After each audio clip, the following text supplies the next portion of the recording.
Hey, what's up, everybody? This is Ultimate Music Lover album reviews, unboxings, etc.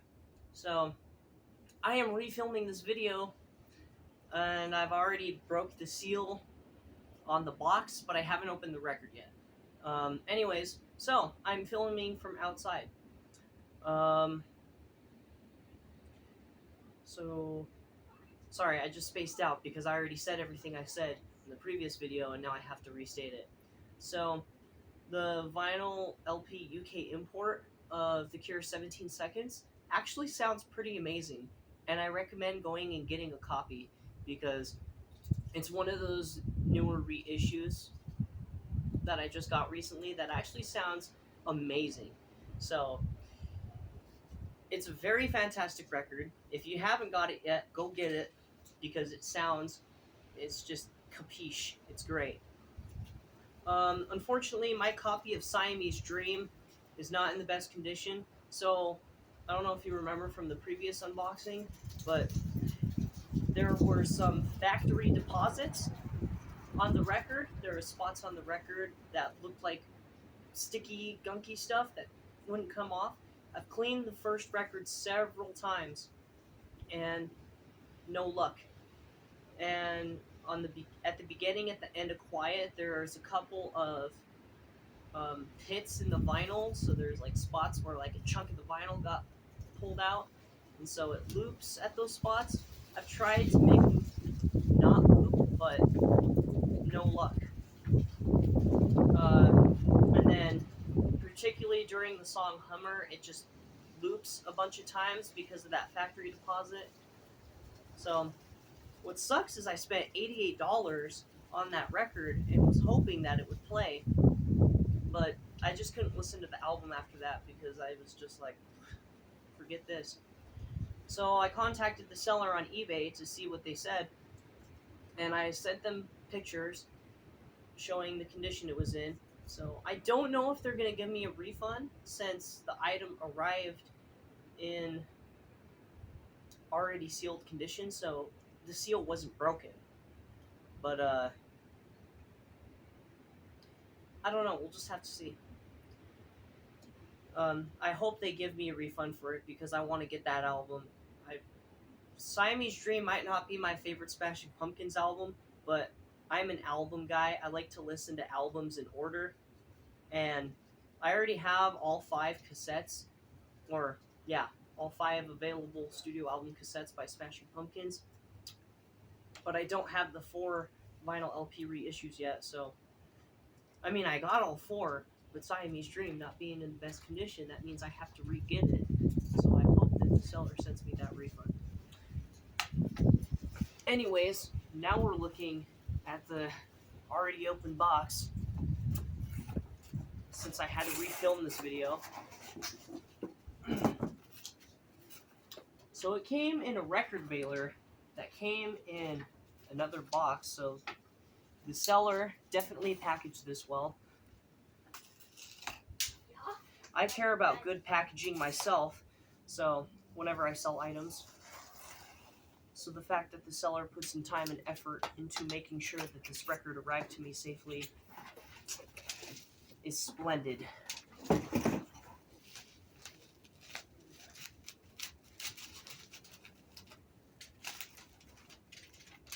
Got my packing slip, and then just in case I needed to return the item, and then bubble wrap. I'm going to put all this in the box so that the wind doesn't blow it away. So, I have Smashing Pumpkins' As a Door. This is the final addition to the collection, besides having to get another copy of Siamese Dream. But let's skip that portion of it. So, repressed on 2 LPs. You got the little slip of paper on the back that shows the song names and such. I hope that you can see this just fine because the way that the lighting is, because the sun is shining from over here, it's not really the best lighting, but yeah, a door on 2 LPs. This is made in Czech Republic. Okay, interesting. So I'm hoping that this is an excellent pressing. I've heard a lot of good things about these Smashing Pumpkins reissues.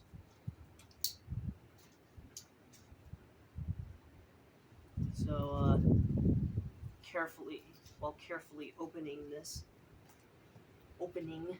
record, I can't really speak. Sorry. I apologize for my ability to not be able to speak today. So apparently the piece of paper on the back here has a couple of glue spots, so it's keeping it on there. I don't know if I want to keep it on there or just put it with the rest of my title papers yet, because sometimes the backs of these gatefolds just look absolutely incredible. So we'll see. And you got the inside gatefold right there. I wonder where they took this picture. It makes me wonder where that tree is. And then, just like most of the Smashing Pumpkins reissues, besides my current pressing of the Melancholy box set, you've got this custom inner sleeve with all of the lyrics to that LP.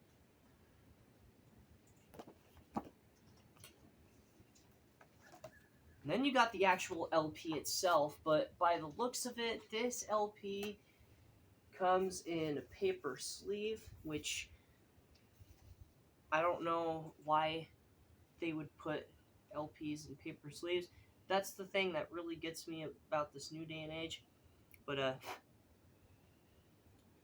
so this does need some cleaning, but as far as I'm concerned, on this first record, there are no factory deposits.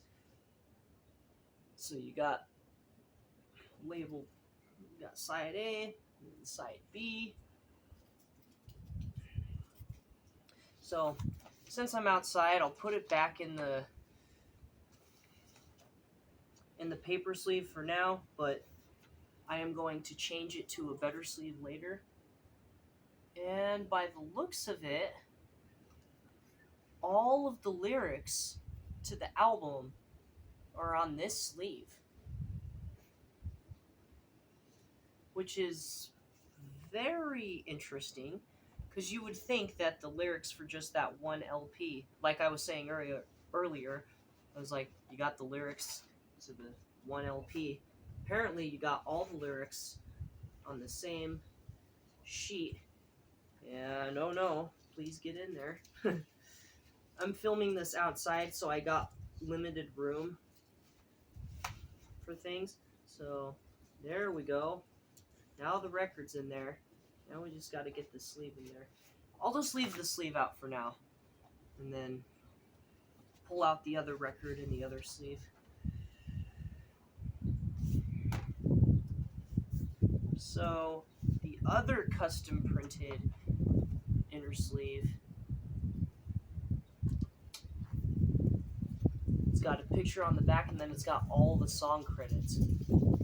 So I see what they did for this album. They put all the lyrics on one, and then put all the song credits on the other. And then, just like I said, comes in a separate sleeve, but for this release, they're paper sleeves, and I don't know why the industry wants paper sleeves, because we obviously know that paper sleeves are not good for records. The only thing that paper sleeves are good for is just that they're cheaper. Because, I mean, at this point, there are many record collectors that say, well, every album that is being reissued, it should just be an industry standard that they make the nice polylined inner sleeves. I mean, I agree and I disagree. I agree with the record collectors because it just makes sense. It keeps your records nice for the however 100 or so years that they stay intact. But as far as the industry point of view goes, they're like, no, it's cheaper to make paper sleeves because that makes it so that we have to spend less money. But either way, I got nice sleeves in the house, so I'm gonna transfer these over to nice sleeves when I get the chance. But very interesting release. I hope that this record sounds incredible. This is my second favorite Smashing Pumpkins album.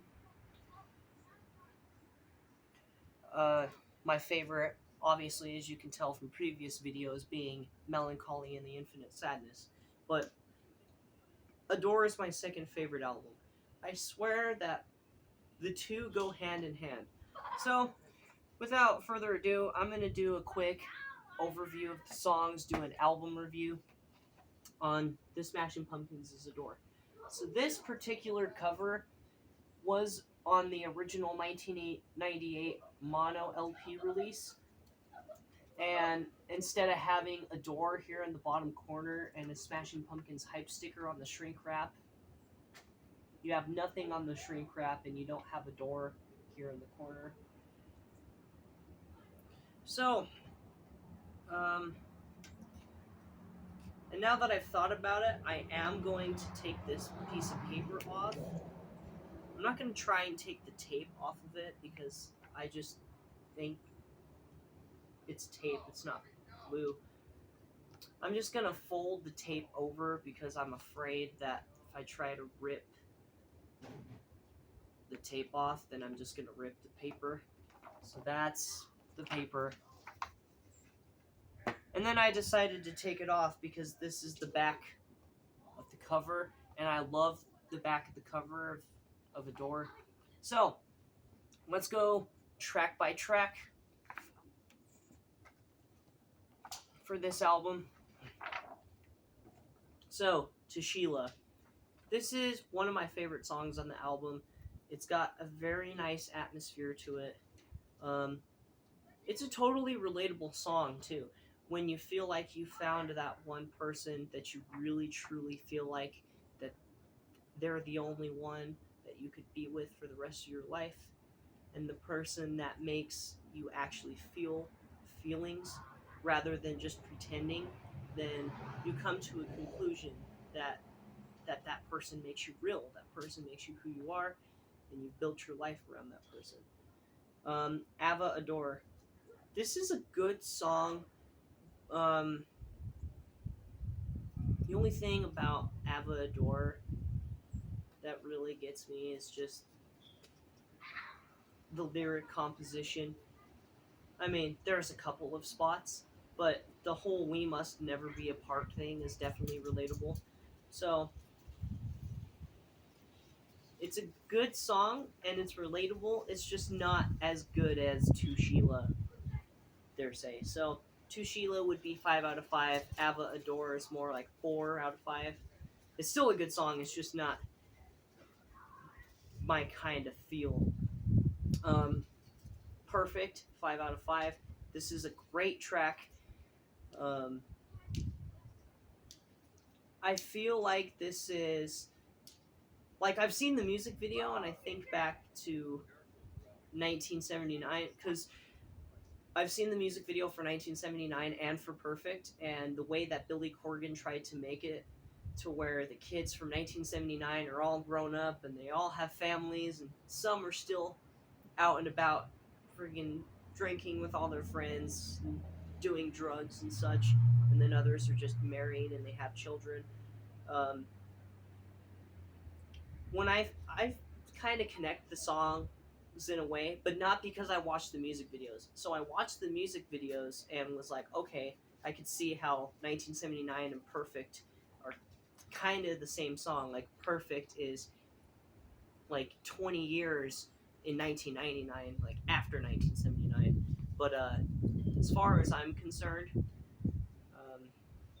1979 was when you met this person and you felt like you had a good time with them, and 1979 was when you doubted yourself thinking you were never going to meet this person again. And then Perfect is when you come across that same person and you two start to come back together and you're like, at this point, we can't pretend anymore. Like, this is it. We truly know for a fact that this is how we feel about each other, and let's promise that we'll keep it this way. So it's definitely a resolution kind of song. Daphne Descends. Now, this song, I've always wondered what the whole point was. It's from the girl's perspective, I know that much. And the fact that she really loves this guy. And let's say maybe her husband passes away. Just building off of the perfect music video, how the guy's or how the gal's husband gets in a crash with a police officer. And so I'm starting to think, and this is probably from the wife's perspective, where she really loved that person, and now she doesn't know what to do now that she's gone. Once Upon a Time. This song, it's a great track, and I say it's 5 out of 5. It's hard to understand though, because the main character references to his mother.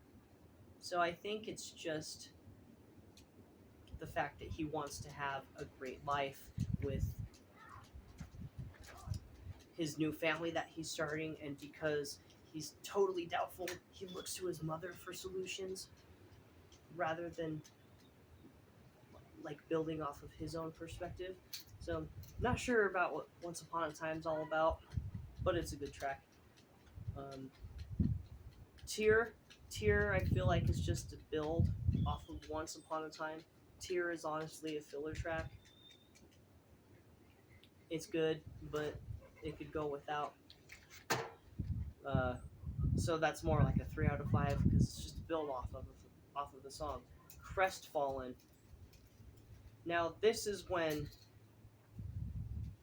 in my opinion, anyways, this is when the main character talks to somebody that likes him and says, "Hey, I know that you like me, and there was a moment when I liked you, but at this point, I'm not feeling like I'm for you, like I'm not falling for you, so I feel like that you and me are supposed to be."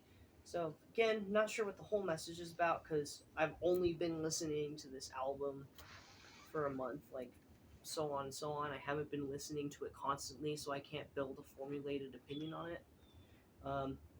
Apples and Oranges. Now this is the What If song. This is when the main character starts to doubt, like, what if everything that's currently around you isn't true and it's just a perception? Like, what are you going to deal with? How are you going to feel when you realize that this could just possibly be a simulation?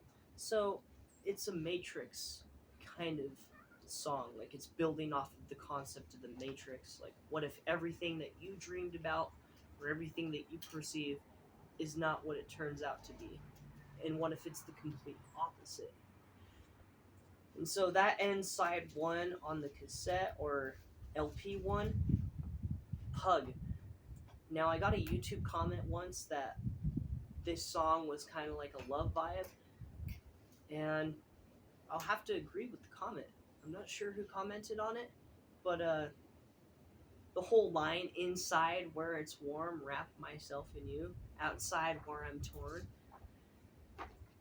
I feel like that the main character at this point is just trying to find peace of mind with somebody, if not necessarily the person that they're seeking for. The Tales of Dusty and Pistol Pete. What a funny name for a track. Tales of Dusty and Pistol Pete. It just when I first heard that song, I was like, okay, this sounds like it's just not gonna be that good of a song. And I listened to it, and surprisingly enough, The Tale of Dusty and Pistol Pete is actually a very amazing song. And I'm not sure how to describe it, but all in all, it's just a way of telling a dreamy kind of story. It's excellent. Annie Dog. Now, I don't know if it's this song is talking about a person named Annie, or if there's actual dog named Annie. I don't get the whole purpose of that, but I think it's just another kind of lovey vibe where this somebody is not sure what life is, and they're questioning about what it means to do this or be a part of this, and so they eventually develop wants and desires based on their questioning. Um, Shame. Now, Shame is another great song from this album. Um, so far, my favorite songs from this album are Tashila, Perfect. Shame is another one of those songs. I feel like it's a rejection song. It's very relatable because the moment you get rejected, you start to have this whole range of emotions, and some, like, as you get older, you deal with it easier. But as far as teenagers go, coming from a teenage perspective myself, it's hard to deal with that kind of stuff, and so you just go from like way up here to falling down, and then you just have mood swings for who knows how long they last. But definitely a relatable track and a great track. Behold the Nightmare. Now this is my another favorite song of mine. Not sure what it's about. I think it's just the fact that the main character has a nightmare, and they think that this nightmare is like one of the worst ones they've had, and after they continue to have this nightmare on and on and on, they think that something bad will eventually end up happening to them rather than a good resolution. So it's one that leaves the listener of the album questioning, is the main character going to come to a happy resolution? For Martha, just like To Sheila, it's another love song. Um, except in this case, it's the fact that, let's say the character's name in this case is Martha, and the main character is writing to this person named Martha. And let's say Martha's moving. So the main character at this point is just saying, if you have to go, don't worry about saying goodbye or crying or doubting that we'll never see each other again, because one thing's for sure is that we're going to eventually find each other. And so the main character starts to think, well, you shouldn't be sad because we will find each other eventually. Blank page. Blank page is when all the emotions come together. Actually, no, that's not when all the emotions come together. But blank page is when you start to look back at everything that has happened, and you're like, take a day to do some great things in the world because you're only here for a blink of an eye. And the main character thinks that this person is a piece in their soul, and they think that without them that they would have never got this far, and now they hit a blank page and they don't know what to do, and so they think of great things to do for people on the planet. And I think that's what the whole take a day, plant some trees line is about, is they're taking a day to finally just settle down and to think about everything that they've done.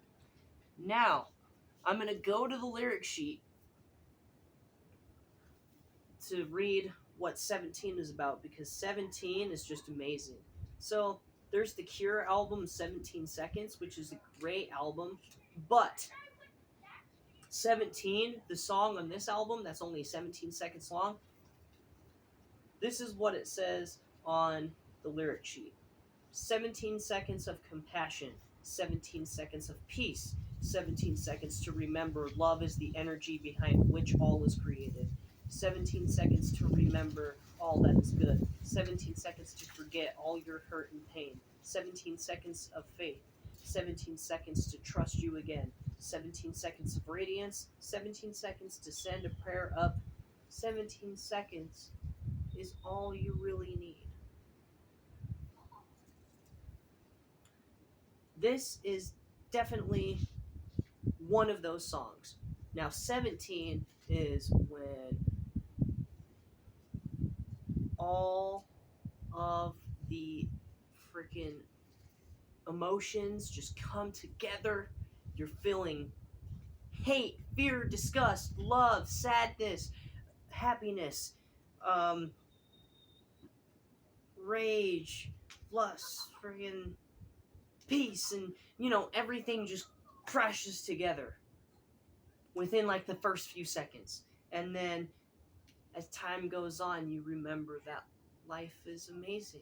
And basically, what this song is saying is within 17 seconds, even if you don't see everything that happened in your whole life flashes before your eyes from the time you were born all the way up to now. And then, of course, on your deathbed, you're going to pick moments where you're just going to go, and your whole life in 17 seconds is going to flash before your eyes. And then when that 17 seconds is up, that's when you're dead, you're gone from the earth, and you just end up into heaven. This is just an amazing track. I created a mixtape recently, the Smashing Pumpkins mixtape called Melancholy, the Infinite Sadness and Love. I named it myself. It's got the following songs it has are Melancholy and the Infinite Sadness, I Am One, Today, Tonight, Disarm, Try,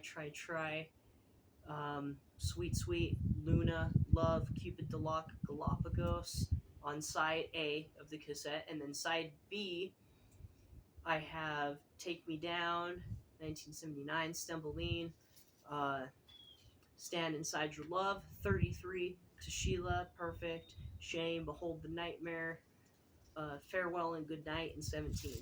So 17 ends off the mixtape. It starts with Melancholy and the Infinite Sadness, and it ends with 17. I was thinking of ending it off with Farewell and Good Night, but I thought no, 17 is the better way to end the mixtape, and I'm glad I did it that way because it really was a better ending. The song, like 33 would be the last song I would want to hear, but if I'm on my deathbed and I heard 17, I wouldn't be completely unsatisfied. I would be happy that at least I still got to hear a good song. And 17 is definitely that kind of song. And that is currently how old I am. So the fact that I see 1 year of my life per second that the song goes by is just crazy. It's great. Like I take the greatest part of that year out of my life, and it's just great. So, that's it. That's it for the unboxing and the album review. Hope you guys enjoyed the video outside. I know, finally, for once, on a nice day. Comment down in the comments below if you have any recommendations for album reviews you want to see in the future. And if I have a physical copy of it, I will pull it out and I will be more than happy to do an album review. Stay tuned. Coming up March 1st. I think it's March 1st. It's either March 1st or March 3rd. But March 1st is the 50th anniversary of Pink Floyd's The Dark Side of the Moon. I will be doing an album review. So stay tuned for that following episode. If you liked the video, don't forget to leave a like and then subscribe to the channel for more album reviews, unboxings, and then anything that has to do with music in general. And with that said, I'm going to go put this record on, this fantastic album, and I will catch you all on the flip side.